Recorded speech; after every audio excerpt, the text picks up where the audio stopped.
Okay, students, this is Kent Raible. I have here in front of you a piece I did this year. It's one of my many pendants, kind of the king of the pendants for 2020, called Crystal Sky City. I wanted to share with you why I do such outrageous pieces, because not only do I have a lot of fun, but I do things that I've never done before. I try things that I've never done before that are a little edgy. I don't even know if I can get away with sometimes. I push myself as far as I can go. So I want to encourage all of you to be courageous and just push yourself to do things you don't think you can even do. So this piece has a number of little nuances that I never tried before. The way I put it together using a screw and a thick plate to which all of this is attached. These cab shapes are riveted down to the same plate that these are attached to that resides in the middle here of the platinum section. That's something I never did before. Another thing, just simple little things. I don't know if we can get this in focus, but at the end of this crystal here, there's a diamond crystal set into it was a round jump ring. I just cut it open, put a piece of square wire, bent it diagonally so I could fit the crystal in, and then just put a couple of little pieces here that I could use to set the stone up into the square wire. That's something I've never done before. Another thing is I used a spinel crystal. This is an octahedron, naturally occurring spinel crystal. Just happened to fit an old earring that I had laying around.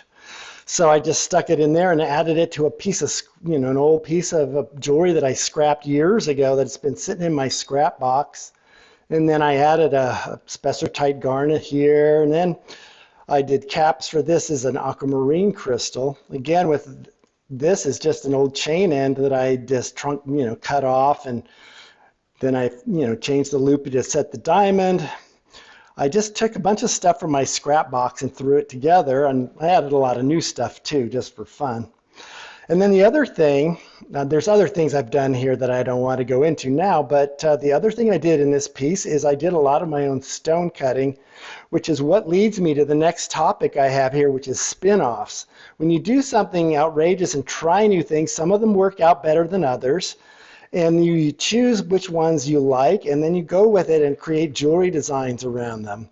So for this was the arc cabs.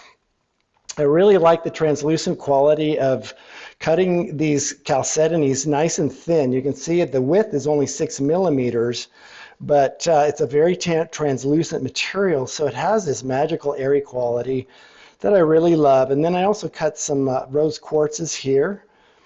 And on the back, this is a Madagascar agate that I got rough from Michael Boyd. We did a little trade when I took his class. Anyway, so I cut these shapes, and I cut others too to see how I would like them. And one of them ended up going into the first of my spin-off pieces. This is a high dome arc cab. This is a Peruvian pink opal.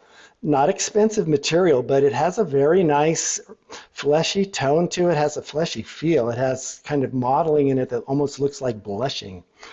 And so what I did is this actually I had cut for my Crystal Sky City piece as one of the intermediate layers. And it didn't end up using it, but I ended up designing a piece in silver around that shape. And here's the drawings that I did. I did pretty accurate drawings for proportion because I took the shape of the stone I'd cut, I added the square stone, and then drew in proportion a shape that I liked. Then I added this bale. The bale is an anti-clastic form. Fabricated this in silver. Okay, so this is the silver original that I made to fit that stone. I made this pendant in 3 pieces. One is the bottom bezel section, as you can see, and then at the top it's connected by these 2 parallel wires, which add strength to the form, but it's also hollow in the back, which is one of the features I really like about this pendant.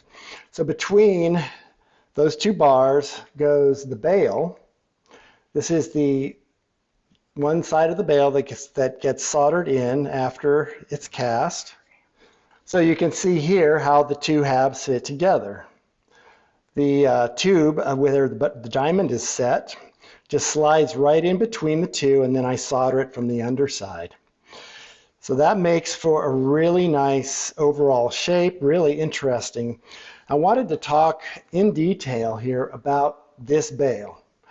This is like the best bale I have ever done, or as good as any bale that I've ever done. And I decided to cast it as a separate unit so that I could use it for other pendants as well, because it's very versatile. First of all, it has a beautiful anti-clastic form here.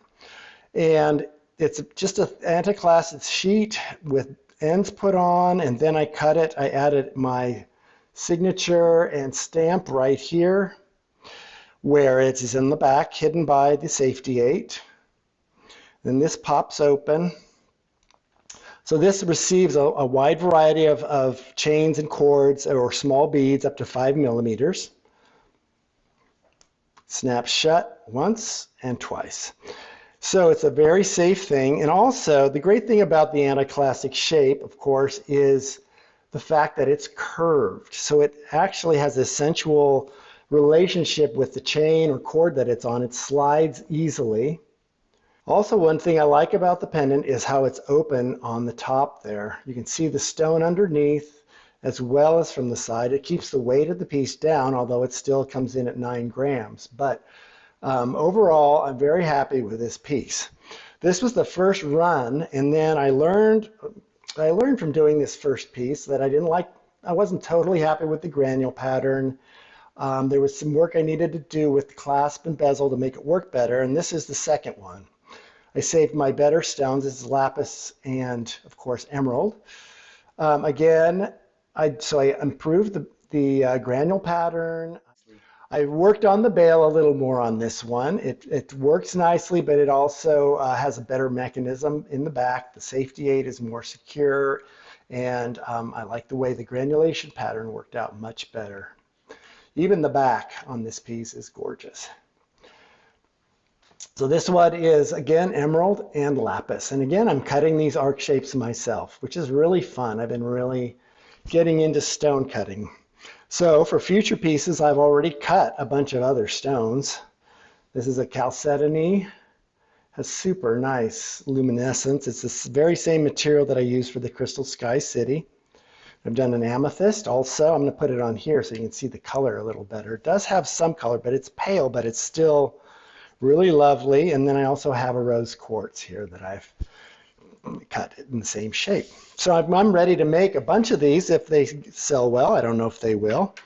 I've also been cutting the pyramid, I guess you would call these four-sided bullets or pyramid bullets for my other pendant. This is one of my cast pieces.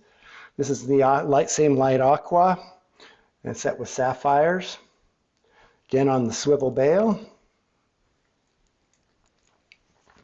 And then I've got this bullet I also cut. And this is a kind of an oval tongue. And I'm not sure what I'm doing with this yet, but it's a very inexpensive material. I'll probably pay $10 for the rough for this. But it's so beautiful. I really like it, even though it's not high quality material. It's still, it was a great stone to learn on, and I'm going to try some new things with this, I think, as I go.